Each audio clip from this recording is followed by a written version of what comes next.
tentang prospek industri kosmetik halal bersama dengan Direktur Utama Mustika Ratu, Bapak Pingar Egidius Situmorang. Iya Pak Egi, lalu bagaimana peluang dan juga tantangan industri produk kosmetik halal Indonesia ke depan, khususnya bagi Mustika Ratu?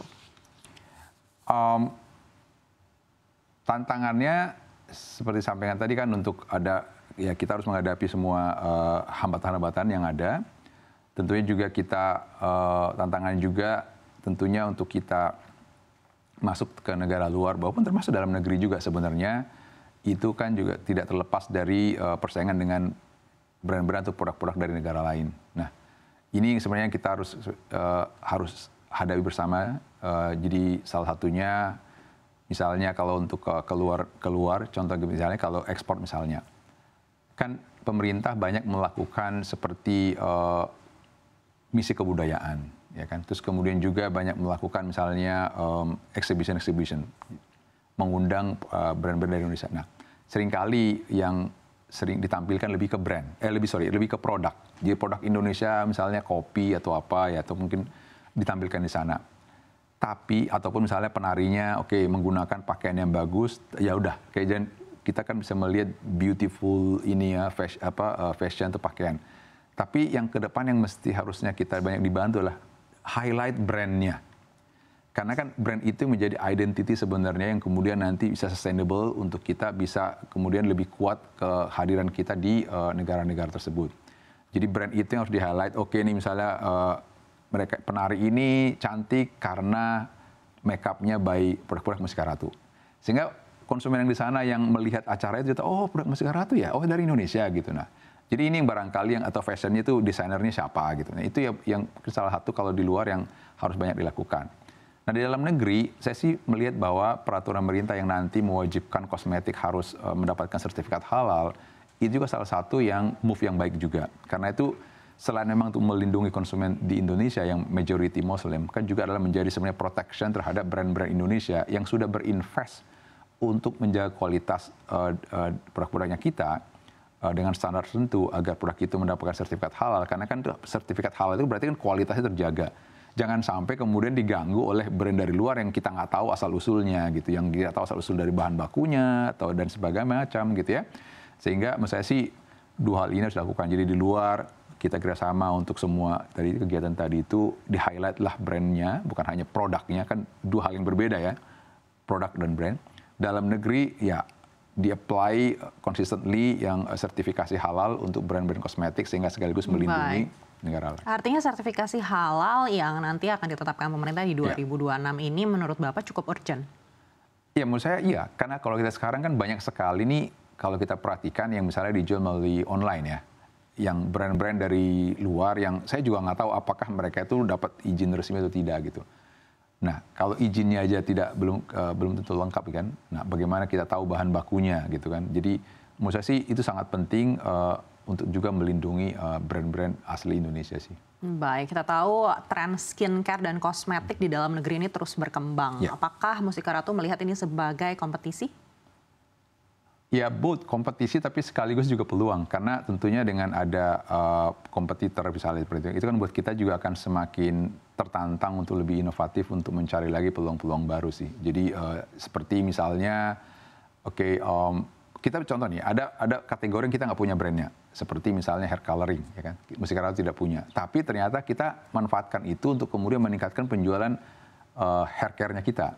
Karena orang kan dengan lebih sering menggunakan hair color yang sebagian besar bahan bakunya bahan kimia, sebenarnya peluang buat kita untuk mengatakan, kalau mau lebih lama atau terus-menerus rambutnya dicat, kan rambutnya harus kuat nih. Nah, pakailah sampo ataupun juga hair tonic, hair vitamin yang berbahan alami. Sehingga rambutnya tetap sehat, sehingga bisa diwarnain macam-macam apa kayak gitu, terserah. Nah, itu kan contoh-contoh sebenarnya bagaimana kita melihat peluang gitu. Jadi nggak apa-apa nih, kita nggak punya produk nih, terus kita nyerah. Nggak apa-apa, manfaatin aja ini trennya untuk kemudian membantu brand kita berkembang. Baik. Itu yang selalu kita lihat. Baik, kita tahu Mustika Ratu ini usianya sudah hampir 50 tahun ya Pak. Lalu keunggulan apa dan juga identitas apa yang selalu dipegang Mustika Ratu agar bisa bertahan melewati tahun-tahun tersebut?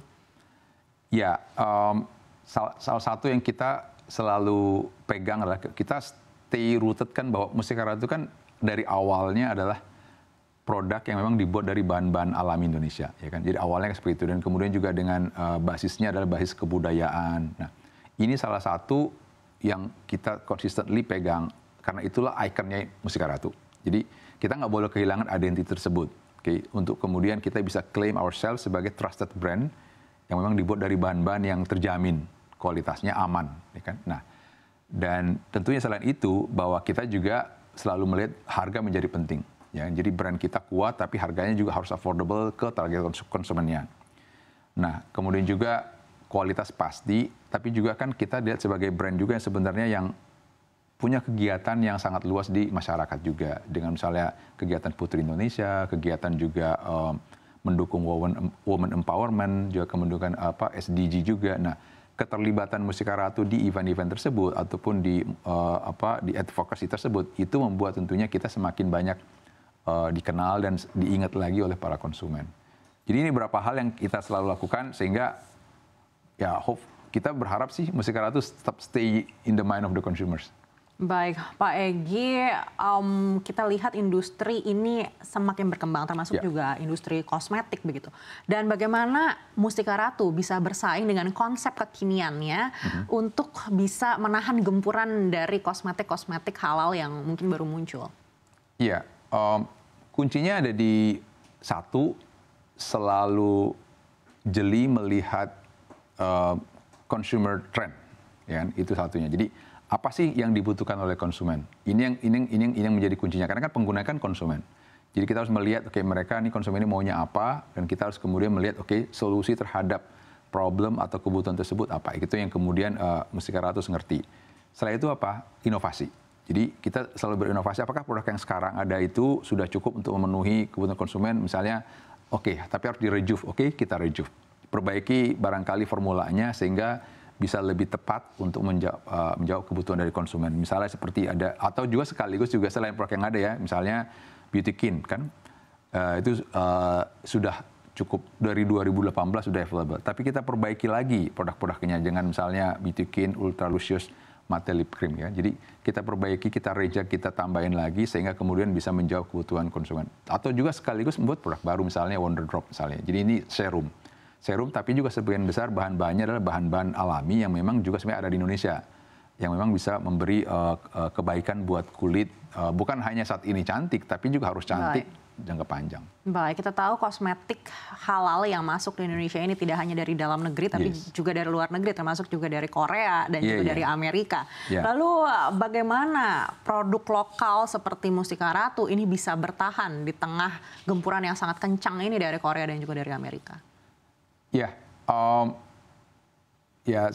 Sebenarnya yang harus kita selalu ingat seperti kata tadi adalah kita kan stay rooted ke Mustika Ratu itu dikenal sebagai produk seperti apa kan. Nah itu sih yang pertama dulu. Jadi tadi kita selalu konsisten di kualitas produk kita, menggunakan bahan alami, kemudian juga pasti aman dipakai ya kan, bersama dengan BPOM untuk memastikan bahwa produk kita memang tidak mengandung hal-hal yang akan merusak kulit wanita di jangka panjang. Itu selalu kita lakukan, dan tentunya juga dari gempuran tersebut juga kita misalnya yang salah satu tadi kan, bahwa dengan produk ini diproduksi di Indonesia dan harus mengikuti syarat-syarat dari halal, itu kan menjadi salah satu juga sebenarnya protection sebenarnya kan. Jadi it's a legal protection sebenarnya kan untuk produk Indonesia menggunakan sertifikat halal sebagai jaminan bahwa produk kita itu memang aman. Nah, ini selain tentunya juga kita juga tentunya melihat nih, belajar dari mereka. Apa sih yang kuat dari mereka? Kita pelajari bahwa cara mereka berkomunikasi kepada konsumen itu sangat bagus. Nah, kita kan bisa kemudian juga belajar dari situ untuk kemudian menerapkan juga hal yang berbeda. Misalnya kalau mereka menggunakan Korean artis, kan Indonesia juga ada nih, Putri Indonesia ada kan. Jadi ini kan menjadi role modelnya para anak muda gitu, dan ya mereka juga bisa membantu kita sebenarnya untuk kemudian menyampaikan pesan ataupun menjadi proof bahwa produk-produk Mustika Ratu ataupun juga brand-brand lokal yang lain sebenarnya adalah produk yang paling cocok buat orang Indonesia sendiri gitu. Baik, Pak Egy, bagaimana tren kecantikan di 2024 menurut Mustika Ratu?